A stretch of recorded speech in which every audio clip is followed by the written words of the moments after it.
नमस्कार।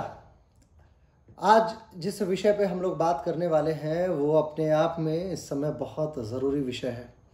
ये विषय कुछ इस कदर हावी हो चुका है कि भारतीयता बनाम वैश्वीकरण या भारतीयता बनाम आपकी पाश्चात्य संस्कृति लगभग समाहित हो चुकी है। मित्रों, आज मैं बात करने जा रहा हूँ योग, आयुर्वेद और जो हमारी भारतीय चिकित्सा पद्धतियाँ हैं, उन पद्धतियों का क्या स्वरूप रहा है और कैसे वो एलोपैथी जैसी चीज़ों से श्रेष्ठ हैं, बराबर हैं या निकृष्ट हैं। इस विषय पे मेरी अपनी समझ और अपनी टिप्पणी होगी।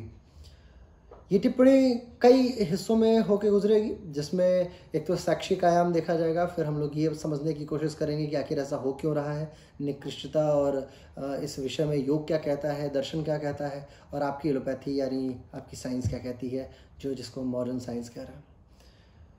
सबसे पहली चीज़ जो हमें समझनी चाहिए वो ये है कि किसी भी संकाय में, ये शिक्षा की मैं बात बता रहा हूँ, जब आप शिक्षित हो जाते हैं तो आपके अंदर एक बहुत बड़ा गुण ये आना चाहिए कि आप किसी भी दूसरे संकाय के विषय में बुराई ना करें। या तो आपकी डिग्रियां सिर्फ आपके पैसे, आपके खर्च का एक रद्दी कागज़ है आपके सामने, जिसको आप पूरे संसार के सामने दिखा रहे हैं। लेकिन यदि आप वास्तविक स्वरूप में आपने शिक्षा ग्रहण की है तो वो विद्वता में परिवर्तित हो जाती है।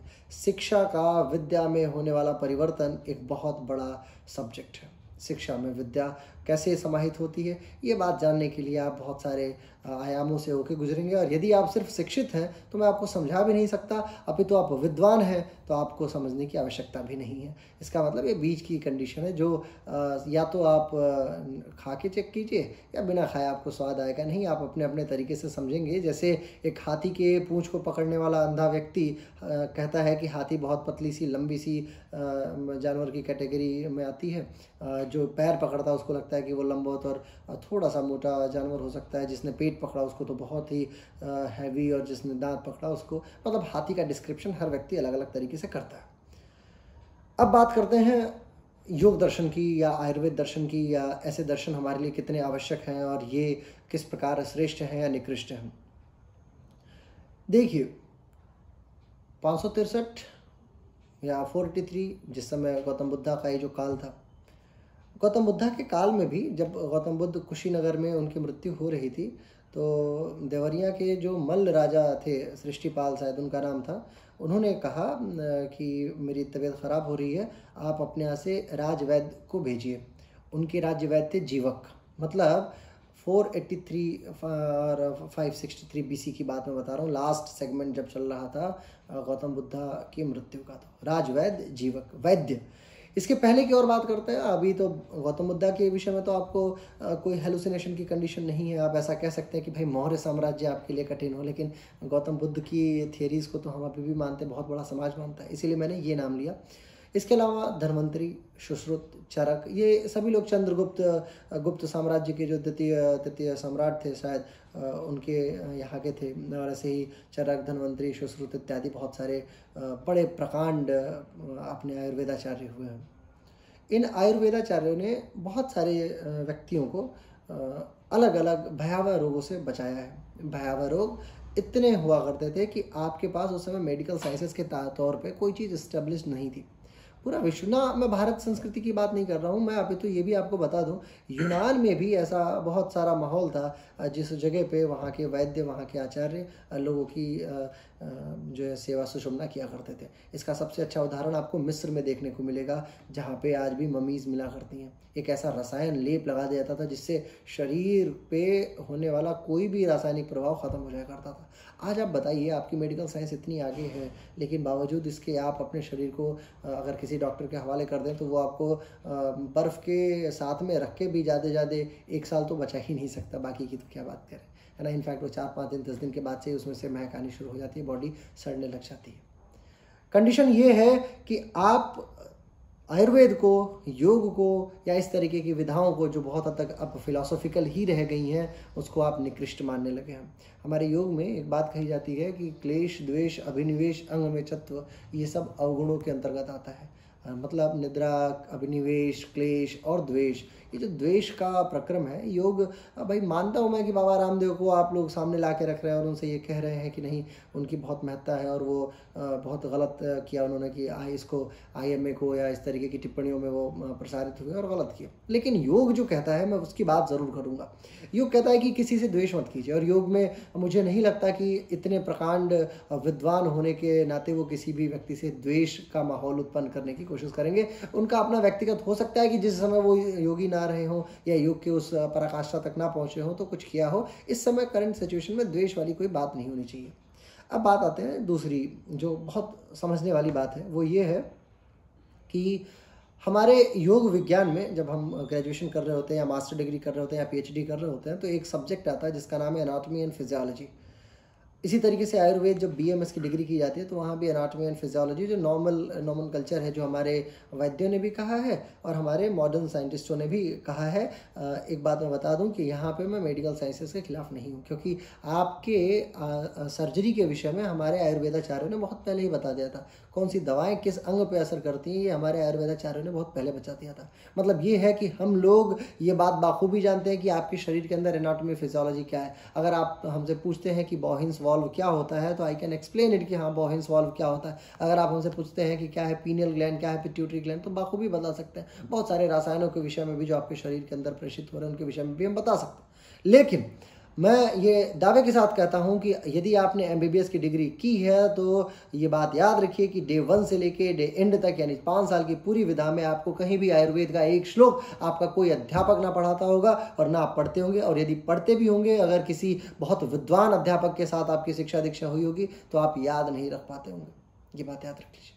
क्यों? क्योंकि आप उस आयुर्वेद में आपका इंटरेस्ट नहीं है, और हो सकता है कि आप उसको एक स्यूडो साइंस मानते हो सकता है, मे बी पॉसिबल। लेकिन ये बात जान लीजिए कि आप भारतीय हैं, आपके घर में पड़ने वाले सब्जी के अंदर पड़ने वाली हल्दी भी आयुर्वेदिक है, और आप जो भी पदार्थ यूज़ कर रहे हैं अपने डे टू डे लाइफ में, वो सब आयुर्वेदिक है। इनफैक्ट आपके जो फल फ्रूट सब्जियाँ इत्यादि, ये सब कुछ प्राकृतिक के अंदर ही आता है, और प्रकृति एक बहुत बड़ा विज्ञान अपने आप में लिए हुए है, समाये हुए है। आपके पास जिन प्रश्नों का उत्तर नहीं है, उन प्रश्नों का उत्तर आयुर्वेद, योग, नेचुरोपैथी, सिद्धा और ये सब यूनानी पद्धतियां तमाम दे सकती हैं, लेकिन आप नहीं दे सकते हैं, क्योंकि आपके पास में फिक्स पैटर्न है। भाई मानता हूं मैं कि सेकंड को डिफाइन करने के लिए आपने इतनी क्या कहते हैं कि अपनी क्षमता जाहिर कर ली है कि आप ये कह सकते हैं कि प्लेटिनम इरिडियम की छड़ 91, 92, 63, 17, 70 बार कंपन करती है, तो मानक समय अंतराल 1 सेकंड कहलाता है। आप 10-10 अंक की काउंटिंग कर सकते हैं। लेकिन इसके बावजूद एक बात जान लीजिए कि मेडिकल साइंसेस तब तक शून्य है जब तक आपके पास मेडिकल इंजीनियरिंग नहीं है। लेकिन हमारे पास हमारा आयुर्वेद शुरू ही होता है नब्ज और नाड़ियों के साथ में। हम पहले ही दिन हमें ये बताया जाता है कि हमारे शरीर में 72,000 नाड़ियां हैं, और उन नाड़ियों को चेक कैसे किया सकता है, किस नाड़ी से कौन सा दोष होगा, ये हमारे आयुर्वेदाचार्यों को बाखूबी पता है। और एक और बात, यूनिफॉर्मिटी, आप जो कहते हैं ना कि यूनिफॉर्मिटी, भाई आइंस्टाइन का रूल, लाप्लास का रूल या हॉस्पिटल रूल, ये सब यहाँ पे जितना सत्य है उतना ही जर्मनी में और उतना ही US में भी सत्य है। ऐसे ही आयुर्वेद की कुछ चीज़ें बहुत सत्य हैं। वो ये उनकी सत्यता इतनी है कि यदि वो यहाँ पे अगर किसी आयुर्वेदाचार्य ने आपको अश्वगंधा रिकमेंड किया है, तो ये बात जान ली, और उसने ये कह दिया कि अश्वगंधा हो सकता है कि आपके पेट के अंदर हैवीनेस ला दे, तो वो भारत के बहुत कोने में उपस्थित केरल राज्य में भी आपको आयुर्वेदाचार्य ये नहीं बताएगा कि ऐसा बिल्कुल नहीं। वो ये कहेगा कि नहीं, अश्वगंधा की जो जड़ है वो अश्व के गंध के कारण से है, और उसका इस तरीके का प्रारूप है कि वो आपके पेट के अंदर हो सकता है कि हैवीनेस लाने की कोशिश करे, और वजन बढ़ाने में बहुत हेल्पफुल है, आपकी ड्यूरेबिलिटी को बढ़ाने के लिए, आपके अंदर स्ट्रेंथ लाने के लिए बहुत हेल्पफुल है, और इसी से संबंधित टिप्पणियां हो सकती हैं। ये बिल्कुल सत्य है कि नीम के पेड़ पे बहुत सारी गुणों का अध्ययन किया गया है, और नीम का पेड़ पूरे विश्व में हमारे लिए बहुत आदर्श माना गया है। ये बहुत सत्य है। लेकिन इसके अलावा जो बात बाबा रामदेव जी भी कह रहे हैं, और हम सब लोग कहते हैं, ये बात मानते हैं, आप किस रोगों का इलाज कर रहे हैं? भाई मैं खुद 12 वर्षों से योग का अध्यापन कर रहा हूँ, और मैं ये देख रहा हूँ न जाने कितने लोगों को हम लोगों ने थायराइड के निदान से, थायराइड से बहने वाले तमाम हार्मोन्स के निदान को हमने ठीक किया है। भाई T3 और T4 हार्मोन्स बह रहा है उनके शरीर से, उनके अपने थायराइड ग्लैंड से, ग्रंथि से, और ज़रूरत से ज़्यादा, कई बार ज़रूरत से कम। आपकी दवाइयाँ आजीवन खानी है आपको। हम आयुर्वेद वाले लोग, हम योग वाले लोग जाते हैं और उनको सिर्फ कुछ नहीं कराते हैं, और उज्जाई प्राणायाम करा लेते हैं, भ्रामरी कराते हैं, इसी से संबंधित 2-4 चीज़ें कराते हैं, और उससे वो नेचुरली बॉडी हील कर लेती है। वो नेचुरल पैटर्न, जिस प्रकृति की बात हम कर रहे हैं ना, वो हमारा विज्ञान है। आप किस चीज़ की बात करते हैं? क्या आप डायबिटीज़ मेलिटस ठीक कर सकते हैं? नहीं। आपके पास गॉल ब्लैडर में एक छोटा सा इशू आता है तो आप गॉल ब्लैडर को कट करते हो, निकाल देते हैं। आपने इतना डिफाइन कर लिया। एक बात बताइए, जब 1665 में कोशिका की खोज हो रही थी तो उस समय तो रॉबर्ट हुक के सामने आप लोग बड़े सहयोग में खड़े हुए होंगे कि रॉबर्ट हुक ने सही कहा है, क्योंकि सबसे बेसिक इकाई कोशिका ही है। जब क्या कहते हैं रॉबर्ट ब्राउन ने न्यूक्लियस का खोज किया तो उस समय तो फिर आपके मुंह बन गए होंगे तुरंत ही अलग अलग प्रकार के कि हाँ हो सकता है कोशिका के अंदर। और कि क्या बात करते हैं आप? अभी कुछ मुझे लग रहा है 1 महीना भी नहीं हुआ, इधर नाक के पीछे आपने एक हड्डी ढूंढ के निकाली है। आपके पास सिटी स्कैन है, आपके पास MRI है, आपके पास न जाने क्या क्या एक्सरे वगैरह सब कुछ ले रखा है आपने, और आपको अभी को हड्डी मिल रही है नाक के पीछे। इसके पहले आपने वो हड्डी नहीं देखी थी। अब आप ये बोलेंगे कि ये सब शोध का विषय है। शोध का विषय कम, ये आपके स्यूडोपन का ज़्यादा प्रारूप है। आप एक बात बताइए, आप बहुत अच्छे डॉक्टर्स हैं, मैं बहुत अच्छे डॉक्टर्स से मिलता हूँ। आप ये बात याद रखिए कि अगर आपके MRs ना होना तो आप लोग अभी भी शून्य हैं। दवाओं के नाम में भी कई सारी दवाइयाँ तो आप भूल जाते हैं, क्योंकि बाखूबी देखी है मैंने वो दवाई की किताब जो मेडिकल साइंसेस में ये मोटी मोटी किताबें पढ़ाई जाती हैं। हमसे पूछे ना हमारे आयुर्वेद के विषय में, हमारे आसनों के विषय में, हम बताते हैं आपको कौन से आयुर्वेद में कितनी दवाएं हैं और कौन सी दवाओं का क्या काम है। उसी सेम दवा को आप गर्म पानी के साथ देंगे तो उसका अलग काम है, उसको शहद के साथ देंगे तो उसका अलग काम है, और ठंडे पानी के साथ देंगे तो अलग काम है, दिन में देंगे तो अलग काम, रात में देंगे तो अलग काम। यही सब कह के तो हैनीमैन ने मेटेरिया मेडिका लिखा था। मेटेरिया मेडिका आखिर क्या ऐसा हुआ था कि वो भी डॉक्टर थे और उन्होंने एलोपैथी को छोड़ होम्योपैथी का इजाद किया और होम्योपैथी सामने आई। आज हमारे पास में बहुत ऑप्शंस है, बावजूद इसके हमारा बिलीफ सिस्टम सिर्फ इसलिए लगा पड़ा है इनके पीछे कि नहीं ये सब एक स्यूडो साइंस है। स्यूडो साइंस नहीं है। योग को तो आप सामने लाइएगा नहीं, क्योंकि मैं योगाचार्य हूँ और योग के ऊपर आने वाले किसी भी भ्रांति को मैं कभी सहन नहीं कर सकता। बाखूबी ये बात याद रखिएगा कि हमारा विज्ञान कहीं से भी, योग विज्ञान जो है ये सिर्फ आपके शरीर के लिए बना ही नहीं है। इसका मूल उद्देश्य साधना, ध्यान, धारणा, समाधि तक पहुँचती है। और इस उद्देश्य को आप कभी भी ये मत सोचिएगा कि आप ला देंगे और घसीट के ले आएंगे बीच में कि नहीं आपका योग क्या करता है और किस तरीके से हेल्प करता है। मैं बताता हूँ किस तरीके से हेल्प करता है योग। आप किस विषय की बात करते हैं? आप कोई भी एक डिजीज ला के रखिए मेरे सामने। आप पार्किंसन में आपका हाथ तंग है, लेकिन कितने लोगों का पार्किंसन योग से ठीक हो चुका है? आपके कैंसर्स में हाथ तंग है, लेकिन आप कुछ नहीं कर पाते सिवाय उनके पास में। और जो थेरेपीज आप दे रहे हैं उन थेरेपीज की भी क्या गारंटी है? अभी कोरोना में देख लीजिए, आपने सबसे पहले प्लाज्मा थेरेपी ईजाद किया, प्लाज्मा थेरेपी को फिर फेल कर दिया है ना। फिर उसके बाद आपने रेमडेसिविर इंजेक्शन की बात की, आपने उसको भी फेल कर दिया। ऐसे न जाने कितनी चीज़ें। N95 मास्क लीजिए, उससे ठीक होगा, N95 से नहीं होगा। और तो और किसी डॉक्टर का तो मैं इंटरव्यू सुना था, उसने कहा कि वायरस मर जाएगा। अब इतना ही था, वायरस मर जाएगा। तो इवानोवस्की अगर सुन रहे होंगे किसी देश में, किसी दुनिया में, अगर उनका कोई दूसरा जन्म होगा तो आप लोगों के ऊपर मजाक उड़ा के वो हंस रहे होंगे अगर वो ये बात अगर सुनते आज तो आपके सामने। वायरस मरता है, ये लिविंग ऑर्गेनिज्म है ना, ये जीवित है ना ही मृत्यु है। इसके साथ यही तो खास बात सच की थी उन्होंने। 1892 की बात है। किस विषय की बात कर रहे हैं आप फंगल इन्फेक्शंस की बात कर रहे हैं। सोच रहे हैं कि फंगल इन्फेक्शन आपके सामने आ रहा है और इसके वायरस के कारण से हो रहा है। वायरस के कारण से स्टेरॉइड्स का नाम नहीं ले सकते आप। जिस समय 32,000 करोड़ का या इससे ही लमसम का कोई अमाउंट था जिसपे जॉनसन एंड जॉनसन पे जब अमेरिकियों ने केस करा था तो उस समय आप कहाँ थे?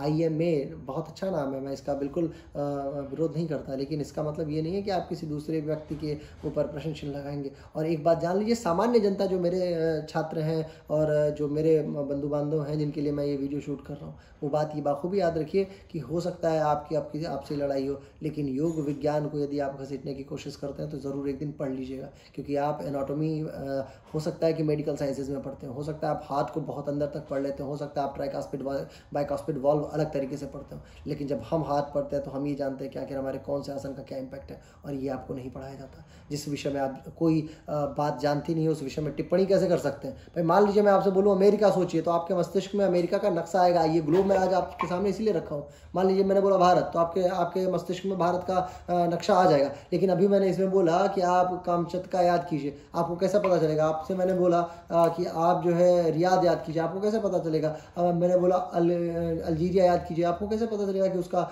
नक्शा किस तरीके का होगा? भारत का नक्शा आपने देखा, आपको याद है। गैबोन को आप क्या जानते हैं कि गैबोन कहाँ है? जिस विषय में आप जानते ही नहीं है उसके विषय में क्या टिप्पणी करेंगे आप? ऐसे ही है कुछ हमारा विज्ञान और ऐसे ही है आज की जनता, क्योंकि उनको बाबा रामदेव से, पतंजलि के प्रोडक्ट से, पतंजलि जो कि जीन्स निकाल रही है, पतंजलि जो है इस तरीके के काम कर रही है, हो सकता है इन सारे प्रारूपों से आपको क्लेश और कष्ट हो, लेकिन ये कष्ट आप हमारे विषय पे मत थोपिए। आप यदि आयुर्वेद को इतना मौका दिए होते, उतना खर्च किए होते आयुर्वेद के ऊपर रिसर्चेस में, तो आज हमारा आयुर्वेद भी बहुत आगे होता। और आप जितना अभी, अगर ये गवर्नमेंट 2014 में परिवर्तित नहीं हुई होती तो ये बात याद रखिए, बाखूबी हम लोगों को पता है कि इसके पहले योग का जो डिपार्टमेंट हुआ करता था वो कितना ही निकृष्ट हुआ करता था और कितने लोगों को उन लोगों ने भेज दिया और क्या सिलेक्शंस के पैरामीटर हुआ करते थे। ये सब बातें मेरे से छुपी नहीं है, सभी लोगों को मैं जानता हूँ जो लोग सेलेक्ट करके भेजते थे और जो प्रश्न पूछा करते थे। कपालभाति को प्राणायाम और प्राणायाम को क्रिया बता के जाने वाले लोग आपके ही भेजे गए लोग हैं, लेकिन ऐसा नहीं है। आप एक बात जान लीजिए कि हमारे विज्ञानशीलता को आप कलात्मक प्रारूप मत दीजिए।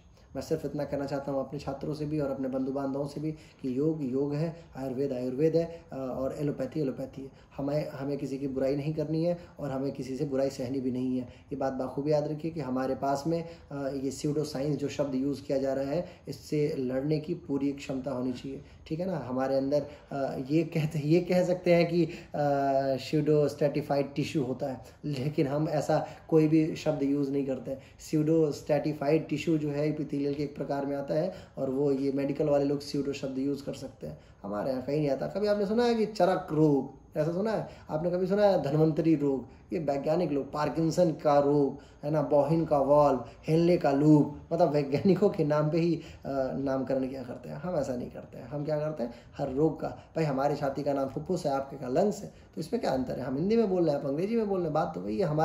हमारा जिगर जिगर है, आपका जिगर लिवर है ना, तो सिर्फ इतनी सी बात है, इसके अलावा और कुछ है नहीं। और आप परेशान ना होइए, हर भारतीय इस बात को बखूबी जानता है कि हमारा धर्म, हमारी राष्ट्रीयता, हमारा विज्ञान और हमारी कला बहुत आगे है और आपसे तो आगे रहेगी। बहुत बहुत आभार, नमस्कार।